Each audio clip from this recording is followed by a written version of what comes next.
Kæru vinir, velkomin á Rás mína.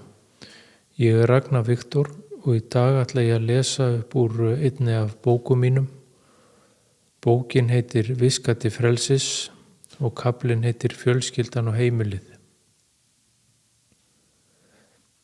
Þegar þú fæðist hér á jörð, fæðist þú inn í samfélag þar sem umgjörð lífsins og reglur virðast vera full mótuð lögmál sem erfitt er að stugga við.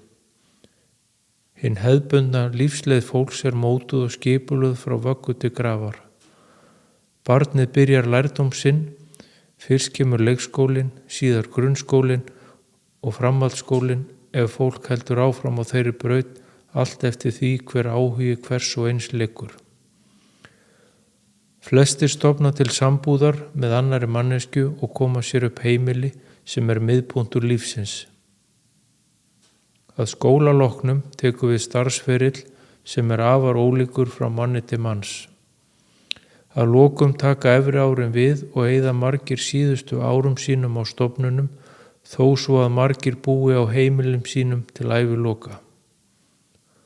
Grunnþarfir mannsins eru í flestum tilfellum þær sömu, þó svo að einhverjar undantekningar séu á því.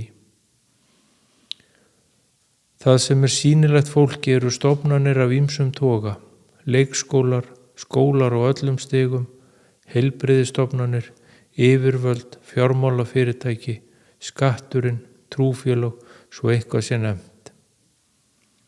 Flestir eiga í samskiptum við flestar af þessum stofnunum og fyrirtækjum með einum eða öðrum hætti á lífsleiðinni.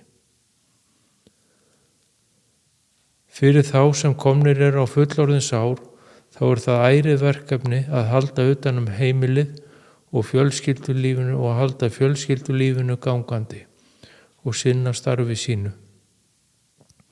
Flestir sinna barnauppeldi á sínum yngri árum þegar lífsorkan og krafturinn er í hámarki og eru fjölskyldan og heimili miðpunktur flestra. Samskipti við aðra eru stór hluti af þroska og þróun hverja manneskju og eru fjölskyldan og nánustu ættingjar og vinir þar í aðalhlutverki. Aðrir sem fólk hittir á lífsleiðinni eru í aukahlutverkum.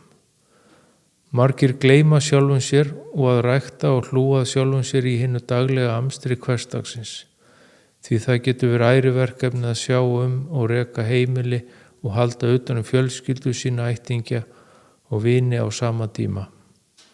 Því gleymist auðveldlega að huga að eigin þörfum og manneskjan fjarlægist upplag sitt.